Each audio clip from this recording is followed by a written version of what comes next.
Mesdames et messieurs, soyez les bienvenus dans cette émission spéciale dénommée Les échos de la 120e Assemblée plénière.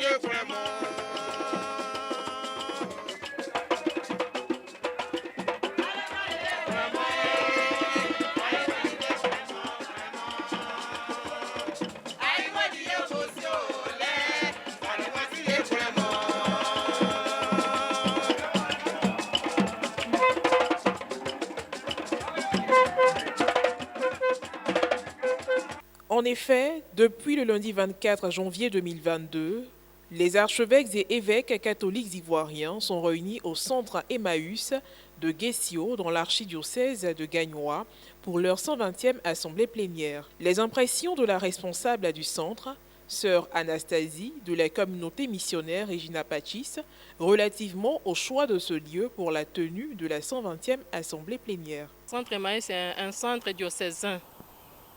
Un centre des Gagnois qui reçoit les retraitants, les pèlerins, toute personne de chaque catégorie, les différentes églises, pour les gens qui viennent pour la formation. Aujourd'hui, je suis vraiment très ravie de recevoir les évêques, nos pères les évêques qui sont venus pour leur assemblée plénière. Ils ont choisi ces lieux pour leur assemblée. En tout cas, je suis très ravie pour ça. Madame Eugénie Hamon, présidente diocésaine de l'Association des femmes de l'Église catholique AFEC, parle de l'implication de l'association dans l'organisation de l'événement, tout en expliquant ce que cela représente pour elle. Au niveau de l'AFEC, nous sommes dans l'organisation, nous nous occupons de la restauration, nous nous occupons aussi de l'accueil. Alors nous sommes ce matin-là pour nous mettre à la tâche et au service de l'Église.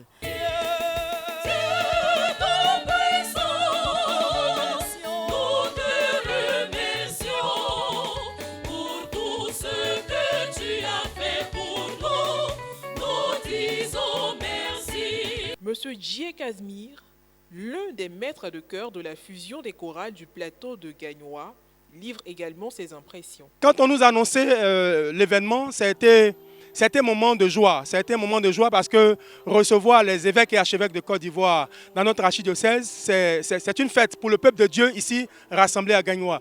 Alors nous avons pris d'arrache-pied, nous avons commencé à travailler. Nous nous sommes mis ensemble pour travailler et je pense avec la grâce de Dieu que ça va donner bien sûr un résultat favorable, un bon résultat et nous mettons cela dans la main du Seigneur.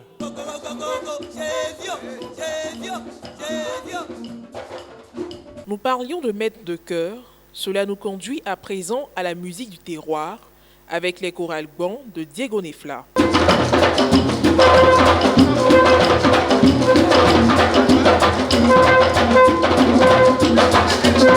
Et celle de Yopoyui.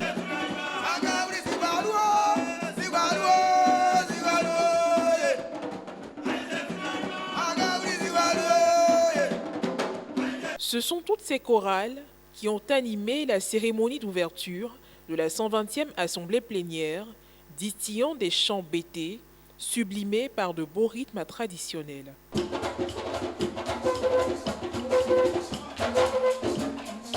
Outre la cérémonie d'ouverture, la journée du mardi 25 janvier a aussi été marquée par la messe solennelle d'ouverture, présidée par son Excellence, Monseigneur Paolo Borgia, nonce apostolique en Côte d'Ivoire, à la cathédrale Sainte-Anne de Gagnoa.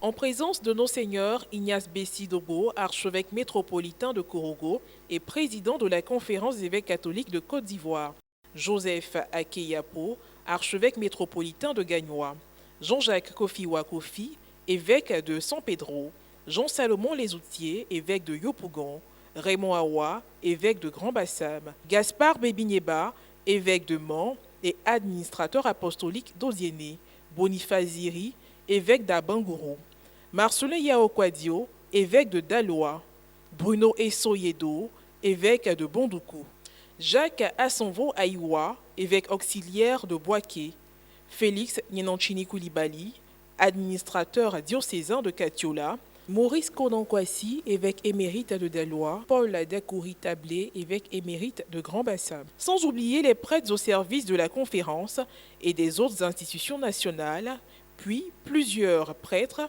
de l'archidiocèse haute. Au sorti de la messe, le père Éric Narcisse Junon, curé de la paroisse Saint-Pierre et Saint-Paul de Divaux, par ailleurs responsable de l'équipe de planification de l'archidiocèse, a bien voulu partager ses sentiments. C'est avec grande émotion lorsque notre archevêque est revenu de la 119e assemblée plénière qui s'est déroulée dans le diocèse de Yopougon et qui nous a annoncé cette bonne nouvelle de la venue des archevêques et évêques de Côte d'Ivoire dans notre archidiocèse. C'est vraiment une grâce et une bénédiction de voir tous ces prélats dans notre archidiocèse, non seulement pour pencher sur les sujets de l'Église, aussi sur les sujets de la nation. Et non seulement ces sujets, mais aussi les prières assidues au quotidien. Donc ça nous permet de vivre cette grâce et c'est vraiment une émotion immense. Je voudrais dire que depuis que je suis prêtre, c'est la première fois que je découvre cette assemblée plénière de nos évêques et archevêques de Côte d'Ivoire. Donc c'est une émotion encore renouvelée et puis de grâce. Parce que la première fois où ils sont venus dans notre archidiocèse, je n'étais pas présent parce que c'était à Divaux. Et a expliqué ce en quoi consiste le pan de sa pastorale concernant la planification.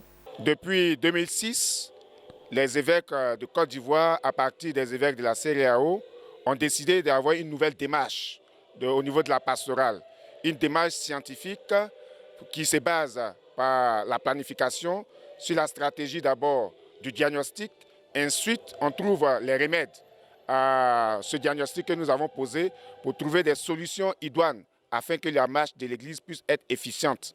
C'est la raison pour laquelle, au niveau de notre archidiocèse, nous avons eu 3 plans sur lesquels nous avons travaillé. Le premier plan est parti de 2006 à 2009.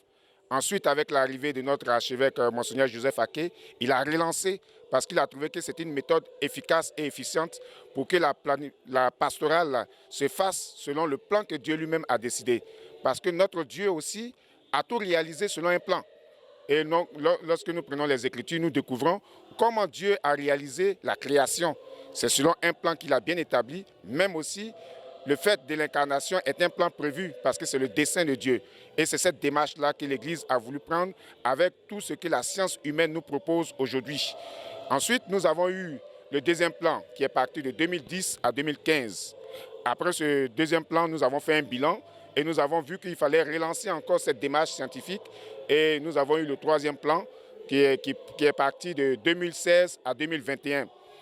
Depuis maintenant 2019, vous savez que la conférence des évêques catholiques de Côte d'Ivoire a amorcé cette même démarche. Donc nous avons un plan national et nous nous sommes fondus dans ce plan national pour pouvoir réaliser nos activités au quotidien dans nos paroisses. Ça fait maintenant 11 ans que je suis à la tête de l'équipe de la planification au niveau du diocèse, de notre archidiocèse. Et nous avons travaillé à réaliser ces différents plans que j'ai dit, surtout le deuxième qui part de 2010 à 2015 et le troisième qui part de 2016 à 2021. Nous sommes chargés d'abord de la conception et c'est l'équipe de la pastorale, de cette équipe de la planification qui fait les propositions des thèmes d'année pastorale à notre archevêque qui valide. Ensuite, il y a les activités qui sont proposées. Les activités proposées sont le résultat du diagnostic qui avait été posé par tout l'archidiocèse. Parce que c'est une démarche scientifique et ça cadre bien avec ce que nous vivons par rapport au synode. Nous avons vécu cette synodalité-là parce que tous les chrétiens ont été consultés. Chacun a donné son avis. On a même pris l'avis de ceux qui ne partageaient pas notre foi pour voir quels sont nos avantages, quels sont nos inconvénients, quelles sont les menaces et quels sont les avantages que nous avons dans notre archidiocèse pour pouvoir amorcer cette annonce de l'Évangile. Et ça nous a donné le résultat et chacun a fait des propositions qu'on a synthétisées et ces propositions-là sont maintenant mises en œuvre à travers des activités chaque année.